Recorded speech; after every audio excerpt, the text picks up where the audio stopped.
Dog Pound Radio is recorded in studio in the confines of the rolling hills, corn, and fields of Iowa. You can find Dog Pound Radio on Spotify, YouTube, Spreaker, CastBox, and iHeartRadio. Follow us on Twitter at CCA or on Facebook. Join the hosts Coach Banks and Doherty as they discuss the hot topics in sports today. Let's get ready to rumble. Want to make a difference in the lives of others? Consider donating to Coaching Culture and Athletics as we strive to make a difference in our community. We are working on raising money for a tombstone for a Vietnam veteran. If you would like to donate, you can on PayPal, coachingcultureandathletics@gmail.com, or via Venmo at Chuck Banks too.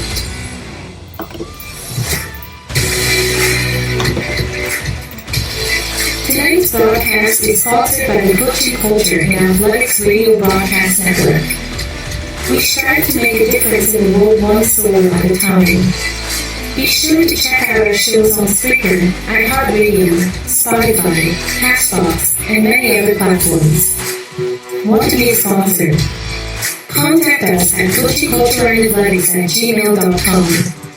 Be sure to be on the lookout for the upcoming book, Life of an Overthinker, and all of Charles Banks' books on Amazon. Sad fact in today's age that most people only have assumptions on the outside shell and don't take the time to get to know the inside of the soul. Assumptions and quick judgment often lead to distress and unrest in society as a whole. As an overthinker, it hits the soul a little harder overall. Questioning virtually every aspect of our lives, contemplating decisions, and never really understanding where we fit in the equation leads many of us to crisis levels of anxiety. Now back to the show. Okay, I want to welcome everybody to Dog Pound Radio number 1 tonight. We don't have Coach Doherty, but we got Coach Critter Hayes. Critter's pretty upset tonight, and I can see it in his face, and I know you can't see his face, but of course, we have faces for radio. If you like us, hey, be sure to, spread us out, spread awareness, all that good stuff. Critter, what are you feeling right now? What am I doing right now? No, what are you feeling? Oh, what am I feeling? I have mixed emotions. I'm pretty fired up about the San Diego State Aztecs playing in the national title game tomorrow night. So I know everybody here in Iowa was disappointed with the ladies' outcome, but and I was too a little bit. But yeah. My wife just said the referees weren't very good, but yeah, we won't blame it all on that. But yeah, I'm hanging in there. Well, that's always a good thing, to hang in there. When we look at sports today, as far as officiating and stuff like that, I mean, obviously both of us, being varsity head coaches in the past 12 months, we look at certain situations that affect the official. What do you think affected the officials in such a way in this game? Because the head coach of LSU, she appeared to even touch the official and not even get a technical foul. Yeah, I'm not really sure. I think the way the game was being called so tight, it impacted Iowa a lot more. Obviously, it got them into foul trouble early on, and having to sit Monica Sedano down, and she's one of our key post girls. That was a tremendous impact for LSU to have an advantage, I think. And then the technical foul on Caitlin Clark for taking the ball and throwing it to the baseline.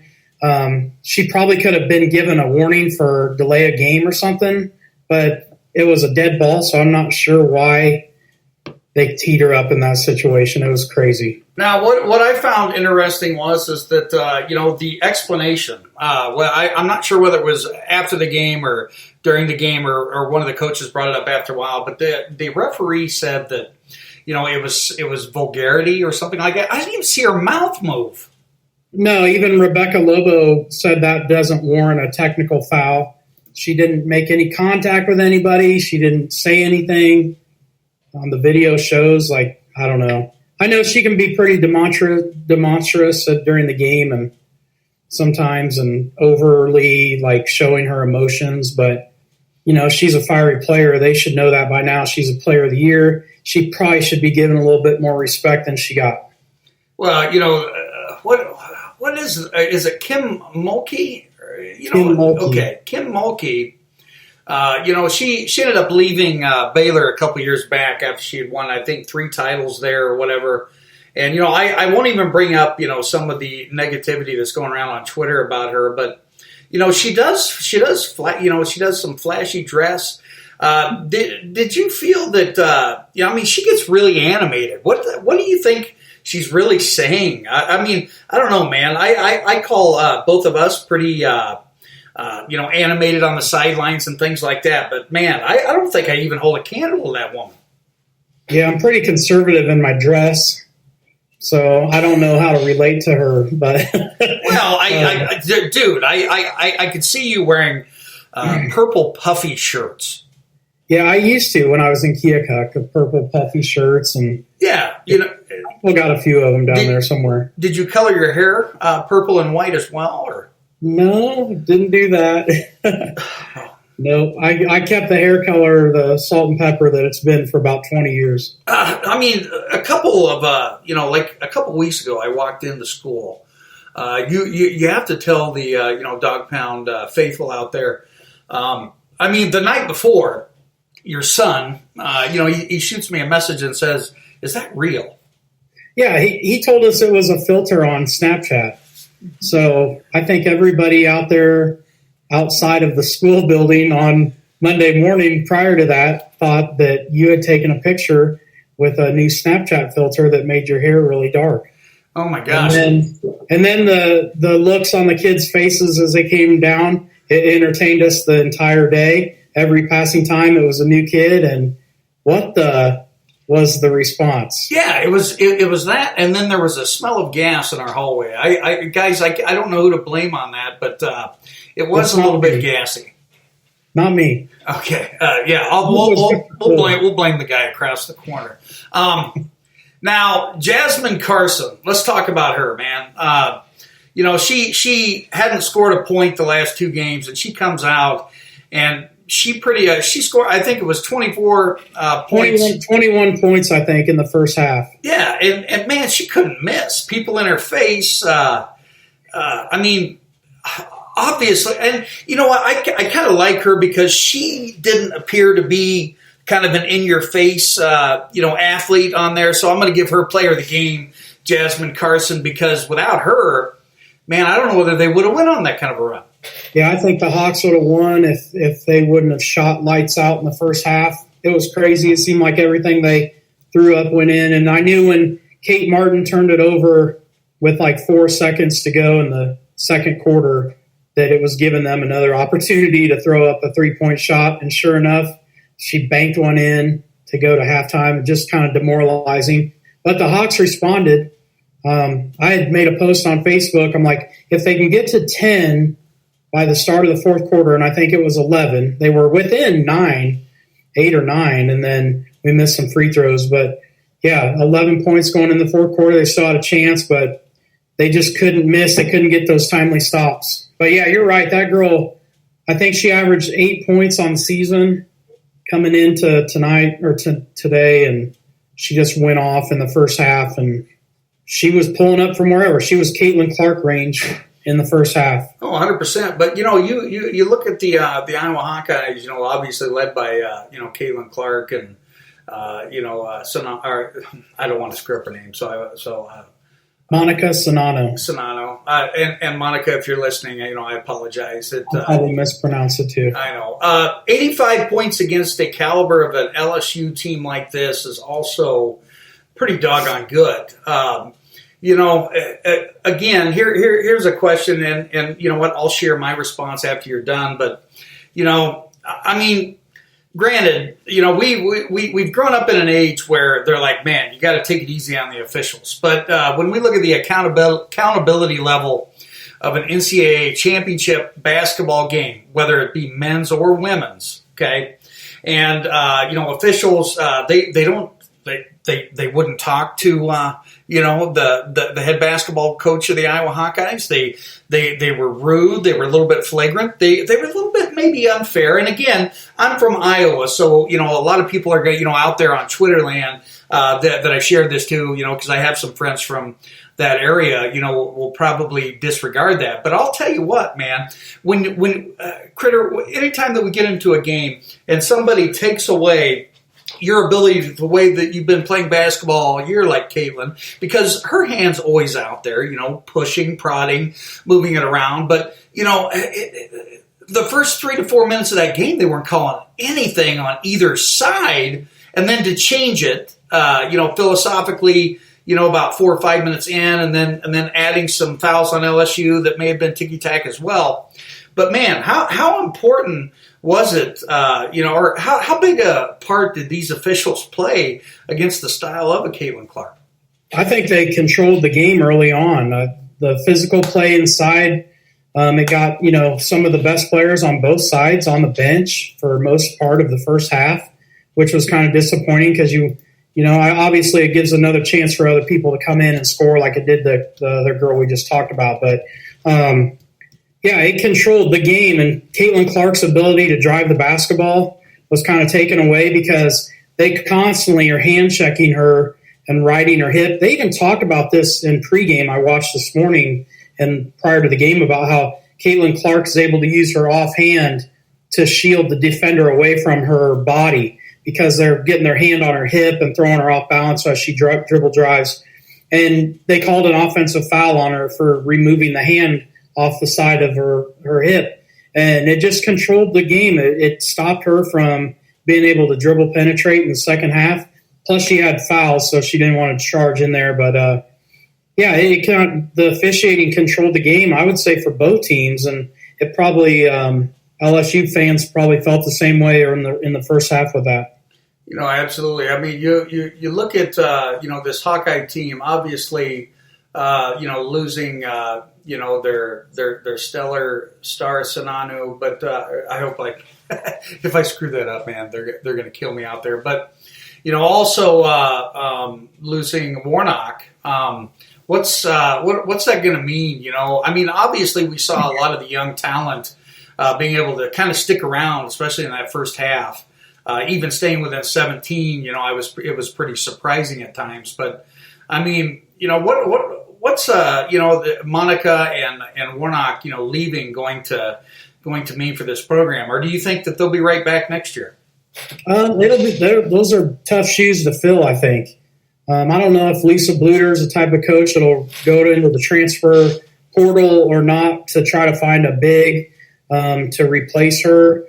I know that O'Grady played a little bit more. She had to play more the last couple of games because of foul trouble, and she did a good job. But, it'll be interesting to see that the McKenna Warnock is – it's going to be hard to replace both of them because Warnock's ability to shoot the ball from outside, she provides a physical presence inside defensively as well. She's a scrapper.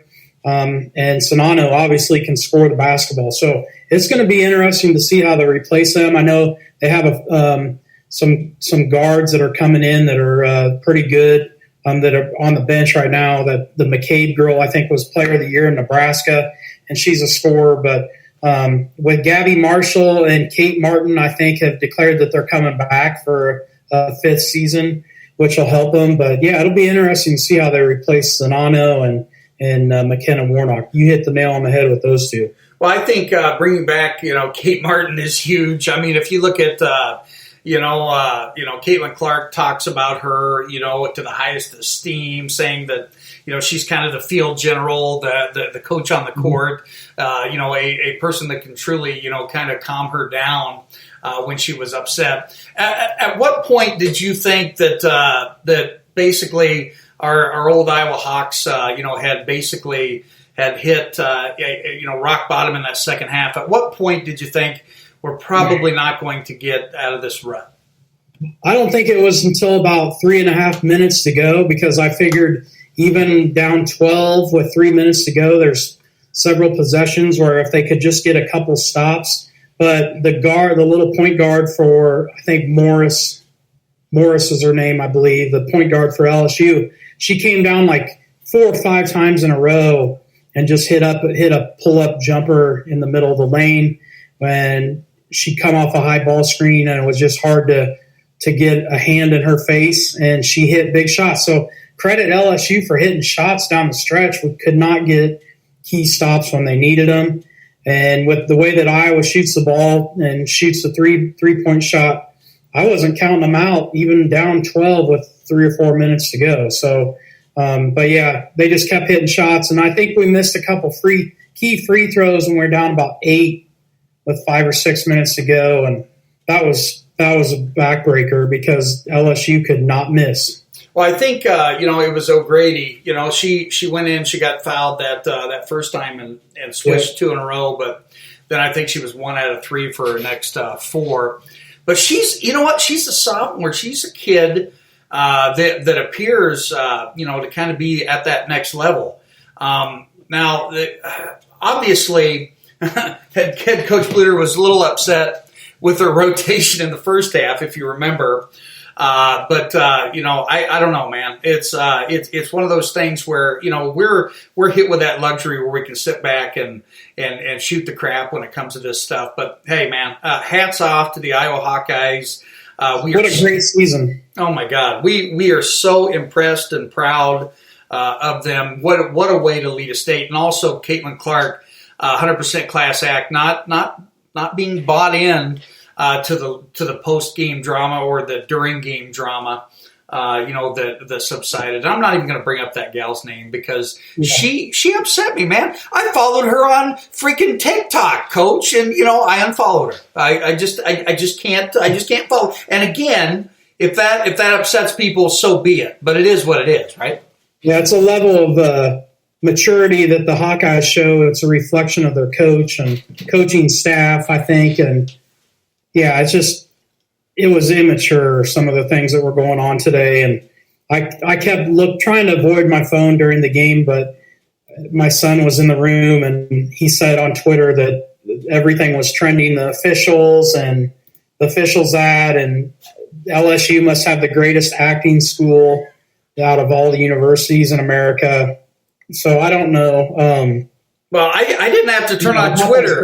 Preseason. Yeah, I didn't have to turn on Twitter, man. I just look at my personal following group in Facebook and not even trending, man. It was like everybody was either, blah, blah, blah, ref, official.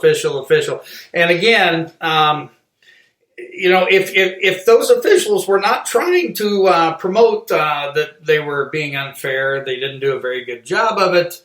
But again, the views and opinions discussed on this podcast are not necessarily associated with Dog Pound Radio. I figured I'd better throw that out there. Now, something's happening tomorrow night. I think there's a game on, and I think that you're a super fan. I'm a San Diego State super fan. Yeah, I'll just give you the background. The reason that I am a San Diego State fan is my dad has been in San Diego since the early 70s, but he's been a San Diego State basketball season ticket holder since I think 76 or 77, back when, and then he went through the 80s and early 90s and 90s when they may not even have had 150 people in their gym watching them play, and he got to see Tony Gwynn play basketball. But anyway, it goes way back, and since I was a kid, probably in middle school, high school, following San Diego State from back here in Iowa, in Keokuk, and being a San Diego State football fan too. But basketball has been my heart when it comes to the Aztecs, and been to numerous Mountain West Conference tournaments with my dad, and just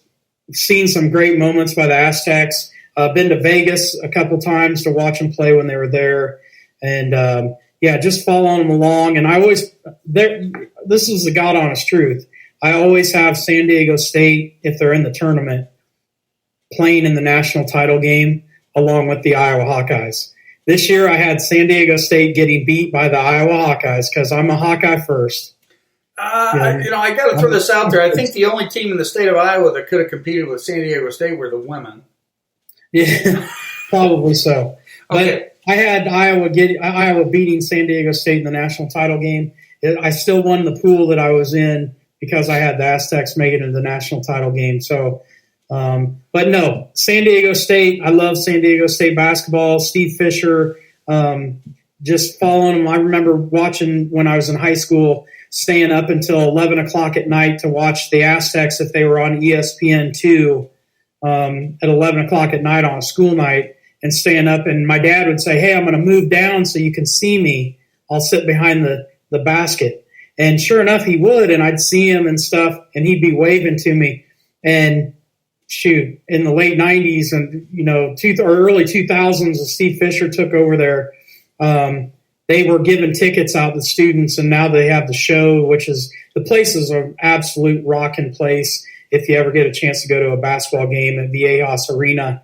Used to be Cox Arena. But, man, unbelievable place, and San Diego obviously is a phenomenal city, and it's just awesome. I've been an Aztec fan since I was in middle school, and I can't believe they're in the national title game. I can because they're a good team and they have underrated players, but phenomenal. It's a phenomenal feeling. I don't know what I'm going to do if they win tomorrow night. It's going to be great. Well, I heard you screaming when they won here recently. All right, this is just in from Caitlin Clark, just to show you the class and dignity.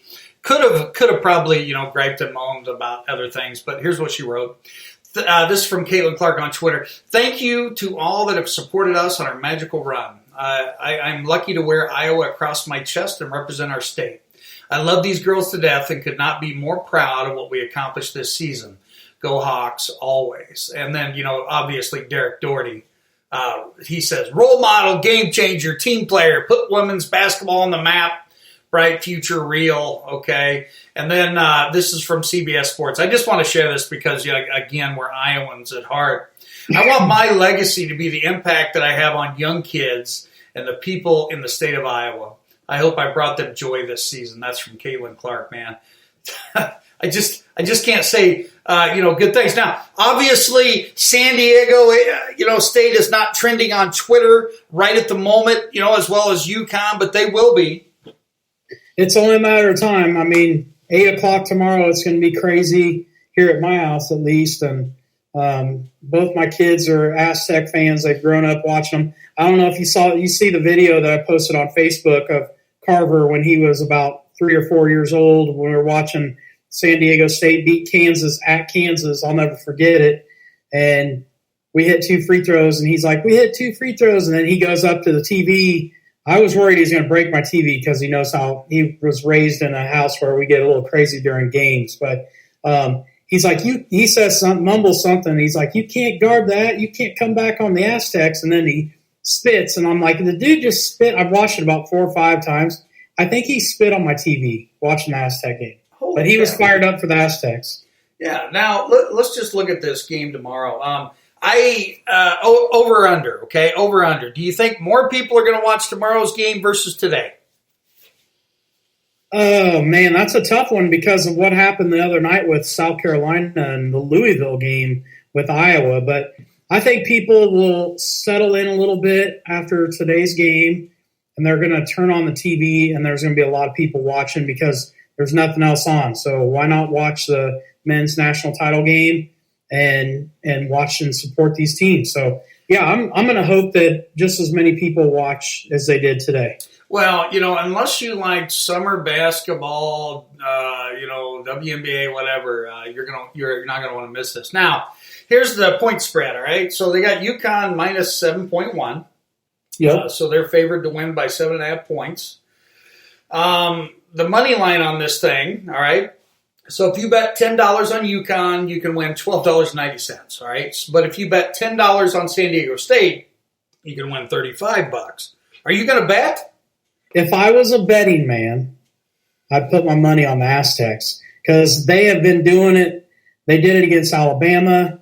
They've done it the whole tournament, obviously, because they're in the national title game. But no, it's going to be offense versus defense, and it's whether or not the Aztecs can stay out of foul trouble. Hopefully they're probably not going to have the same officiating crew that was tonight because if the Aztecs, they're somewhat deep, but when it comes to their bigs, they've got to have their bigs. Nathan Mensah has to be on the floor.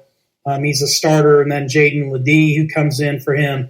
Those two cannot both be in foul trouble at the same time, or the Aztecs might have a problem in the inside. But no, I think the Aztecs are going to hold their own. I think their defense is locked down. They're focused in. They guard tremendous, and UConn's one of the highest scoring teams. I think the third highest scoring team in the nation, maybe. But yeah, UConn can score it. The Aztecs can defend. I said the other day, if the Aztecs give more than 65 points up to FAU wins. And I was wrong. The Aztecs were able to score enough points to win. So we'll see but I really think the Aztecs are going to play good enough defense on UConn Huskies to get the upset. Okay, so I have to throw this out there. This is coming from John Fanta. He says Connecticut is 16-0 against non-conference opponents, awaiting San Diego State. Yeah, their 8 losses have come all to Big East opponents. So, yeah, their first one's going to come to a Mountain West team in San Diego State. Biggest upset of the tournament so far on the men's side? This one will be, I think. But, no, I think beating Alabama was one of the biggest ones. Obviously, Princeton had a great tournament early on.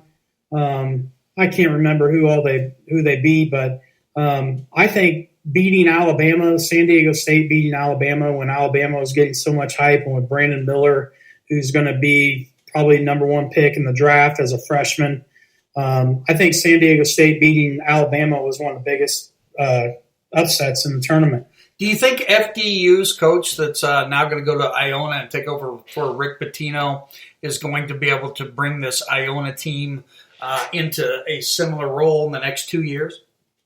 It'll be interesting to see what happens. I think didn't Pitino's first or second year at Iona, they had some pretty good success in the tournament, if I'm not mistaken, from what I recall. But, yeah, it'll be interesting. With the NIL stuff, you just never know. These so-called mid-major teams and, Mountain West teams that I think let me just put it this way. I think the Aztecs average their players, the money that they bring in averages around $2,000 a month, which pretty good, right? I think Big Ten players are averaging some crazy amount like $20,000 to $40,000. It's crazy. I don't know if you've looked into that, Coach, or not, but I know Caitlin Clark was $1.8 million as of right now. Yeah, and I've heard even more than that in some aspects. But yeah, it's crazy the amount of money that these players bring in. The San Diego States of the world, those guys just get overlooked a little bit, and I think it creates a little hunger and drive in them. And that's what you're seeing out of teams like San Diego State and obviously Princeton and some of the FAU and these other teams that have had good runs in the NCAA tournament. Hey, what do you say to these commentators that are saying, man, this is going to be the most boring national championship game of all time because we don't have North Carolina, we don't have Kansas, we don't have Duke. What do you have to say to those people? I think those days are done. I think those days have been done, and I think the people that are saying that are graduates of those schools. So you got Jay Billis up there and, minus Charles Barkley from Auburn. But, I just think those days are done. I think that with the transfer portal and the NIL, I think you're going to see some of these other schools like San Diego State, for instance, they're going to be the next Gonzaga. They were talking about that. Gonzaga didn't win a national title, man. You want San Diego State to be like Duke. Yeah. Why stop at Gonzaga, right? Just make them like Duke and North Carolina, who doesn't even make the tournament. So, and Virginia gets knocked out in the first round, and some of these schools that even the Big Ten schools that couldn't really keep it running, and Michigan State even getting beat out there. But I'm not surprised. I've been to the Mountain West. I remember watching BYU and Jimmer Fredette and some of the Nevada team that was really good a few years back when I was at that tournament. It just some of the basketball players that get overlooked and that are in the Mountain West, Boise State, a good team. Colorado State, they've had a lot of success over the years, and San Diego State, obviously. But UNLV, UNLV back in its heyday, man, they were unbelievable. UNLV. Here's the thing, Coach. Those guys that are talking about North Carolina and Duke, they're in bed when the Aztecs games are starting. So when the Aztecs are done at 11 o'clock or midnight Central Time, those guys have been asleep for a couple hours. They're not paying attention to what's going on the West Coast. And there's good basketball on the West Coast. Arizona State showed that a little bit this year too. Ooh. UCLA as well. Ooh, I'm going to call you Dr. Salty. All right, so Kyle Kavanaugh just retweeted Chad Liskow, and this is according to referee Lisa Jones via pool reporter how Caitlin Clark got her tee because it was a second delay of game on Iowa. Now, let me just read through here. Lisa Jones, Iowa received a delay of game warning in the third period, with 7:28 marked for batting the ball away from a made basket, causing the delay. The second the second offense was when number 22 from Iowa picked up the ball and failed to immediately pass the ball to the nearest official. I just think the difference is that it's a dead ball. It was a dead ball. Like the ball is going to the baseline in that area where she threw it. Okay. And it didn't even go past the photographers. It hit a photographer and bounced back from what I recall. All right. So dumbest rule of all time is like when a team makes a free throw and we grab it and they get teed up, or like in soccer, if you're, I don't know, if it hits you in the hand when you're trying to protect your groin on a free kick. All right. So I think some of these rules are a little bit malicious and crazy.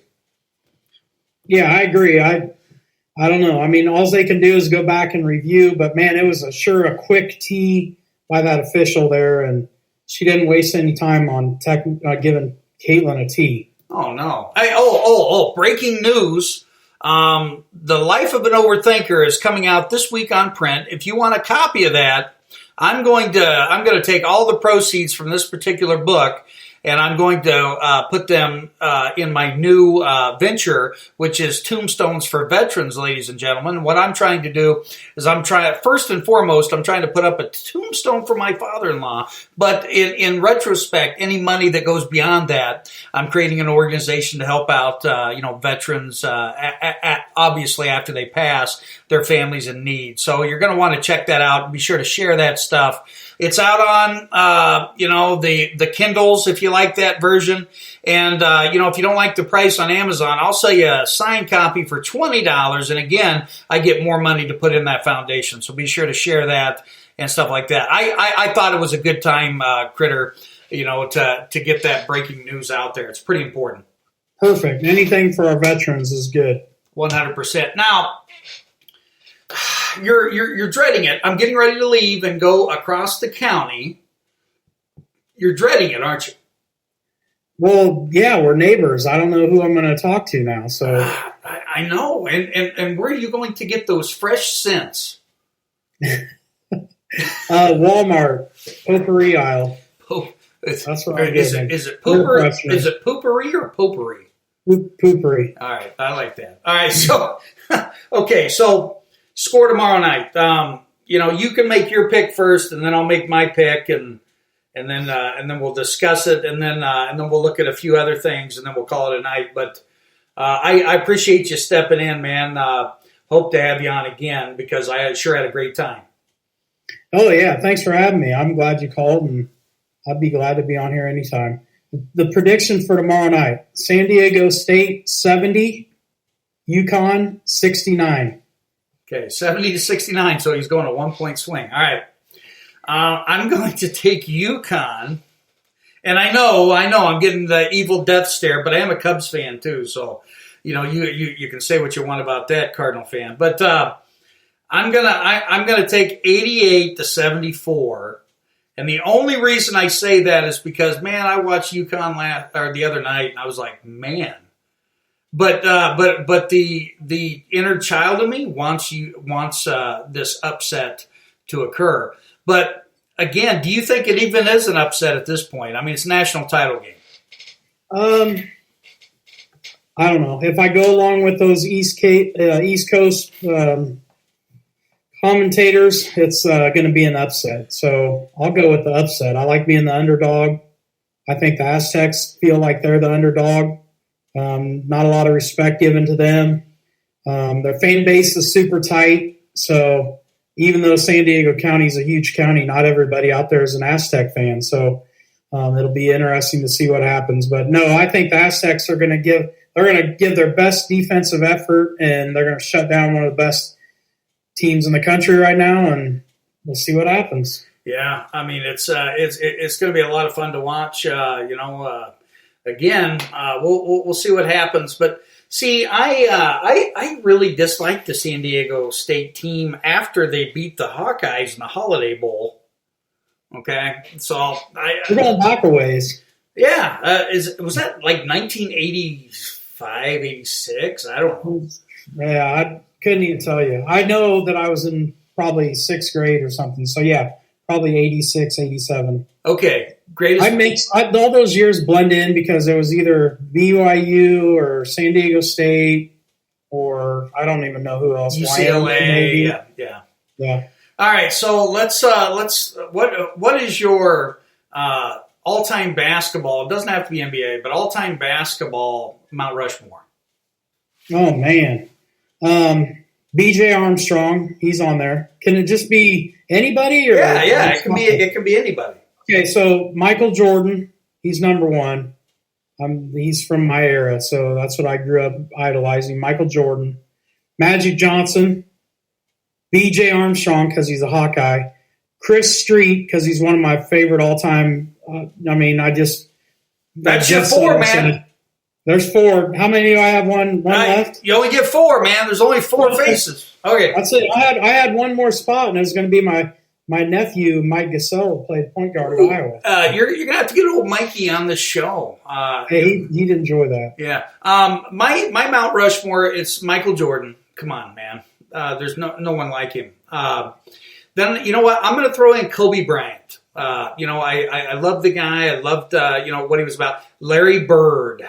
Okay, so I have three, and Magic Johnson. And man, you look at how many guys we left out of there. Clyde Drexler, Isaiah Thomas, Charles Barkley.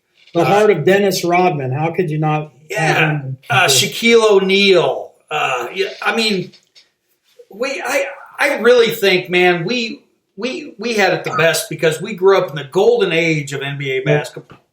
Yeah, my father-in-law and I were just talking about that the other night about how Larry Bird and the Pistons. If you watch the the Final Dance or last? Boy, that brought back a lot of memories, man. It's unbelievable. It really is. And if the young kids today don't have a respect for the Bulls and the Lakers and the Celtics and the Pistons and the Trailblazers of the late '80s and early '90s, they're blind. Yeah, and we didn't even throw in the Utah Jazz with Carl Malone, John Stockton. Yeah. It's crazy. Oh man, and San Antonio. Yeah. The list could keep going. It's crazy to think about what basketball was like then, how physical of a game it was. Those officials. There wouldn't have been any players left if the officials from today's game were officiating in an NBA game back in 1989. But wow! All right, so you only get one. You can only get one basketball coach that you would put on the pedestal of all basketball coaches. Oh my goodness! For real? For real? Okay, just one. So it might be like a cliche or whatever, but I've said this before in a job interview.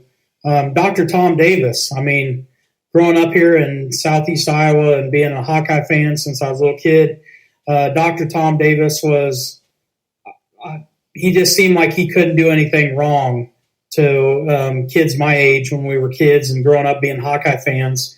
Even though people now looking back, I remember they said he played too many guys, and the reason he played so many guys was because of the defensive pressure that he coached. So as a basketball coach, I aspire to be like that, and that's some of my own philosophy is you can create enough depth to where you can pressure the ball like the Iowa Hawkeyes did in the late 80s and into the 90s. All right, you ready for mine? Yep. Lute Olson. There you go. It's kind of a no-brainer. That's a great pick. Lute Olson, you want to talk about a guy who not only changed the face of Iowa Hawkeye basketball, but he also changed the face of the Arizona Wildcats. Now, so that's, I mean, it's really hard to even justify and throw those things. But I'll tell you what, man, the NBA today sucks. I would a lot rather watch a good collegiate basketball game. But I'll tell you what, man, I don't think that I've been as fired up, especially for the state of Iowa, watching these women play here just a few moments ago. And, mad props to Caitlin Clark and her team. We've talked to you all. We're giving you shout-outs. Be sure to share this out there and all that good stuff. But at the end of the day, do you like the NBA anymore? Not really. I Keegan Murray a little bit with the Sacramento Kings, just because I followed on Twitter and stuff. But the NBA game's changed a little bit, and you're talking about coaches. I was thinking about this the other day, how it's almost a revolving door with who's coaching. Like, I don't even know. I couldn't name half the coaches in the NBA right now. And that's weird to me. But, like back in the day, we probably could name off, 90% of the coaches in the NBA because there was consistency in those programs. But it's kind of gone now. All right, so we have, I do know that we have a game tomorrow with basketball, but we have baseball that's firing up here. I know you're a Cardinal fan, and I'm a Cubs fan, and, we can always agree to disagree and whatever. And, damn it, the Cubs are 1-2. We're back in third place, whatever. Who gives a crap? Oh, you stop, man. I think you used the other word on my Facebook. Okay. It was an emoji. It wasn't a word. So instead of the clapper, guys, it's the crapper. Anyways, but what do you see? What do you see with the National League Central? I think it's going to stink. I don't think it's going to be good. I don't think that we'll get one team in the playoffs and that'll be it. Who do you think wins it? Well, did the Cardinals win today? Oh man, now they were up like 9-3. I thought at one time. All right, is what Carter said, but let's see. I couldn't tell you. You know what? To be honest with you, the only thing that's been on my mind has been basketball and just like watching the Iowa women and San Diego State. It's crazy that two of my favorite teams. Obviously, I love the Iowa Hawkeyes men's team. I was thinking about this when you're talking about the hope and the aspirations that the women's team has given people in Iowa. There's no reason why they can't give those the same desire for the Hawkeye men's team, because I'm telling you, don't count them out. It's going to happen one of these days for the state of Iowa and their men's basketball program too. It's going to happen. It's only a matter of time, just like it is happening for the Aztecs. So I still believe that they're going to do great things in the future. All right. And baseball, I couldn't tell you. I've not been focusing on it. Oh man. So the Reds, the Brewers, the Cardinals are all 2-1. The Cubs and the Pirates are 1-2. Obviously, it's a long season. The best. That's why you shouldn't have gotten so excited after opening day. Hey, come on, man! I will take a first place at any point in the season, even if it is game one, folks. Yeah, I see it. All right, so any thoughts out there? That you want to end tonight's show with, or do you just want to go all gassy and stuff? No, when it comes to the Cardinals, like Adam Wainwright came back he didn't retire. He's still there. And is he even in the rotation right now? I don't know. But well, I don't even know whether he can rotate the ball. He's our age.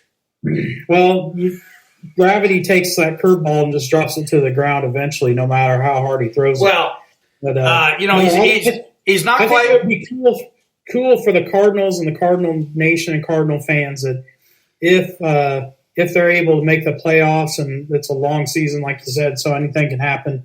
But if and when they make the playoffs and they make a deep run in those playoffs, that somebody like Adam Wainwright has a shining moment, since it is March Madness, has that shining moment in his career. Yeah. Do you think the Cardinals will sign Bartolo Colon or something?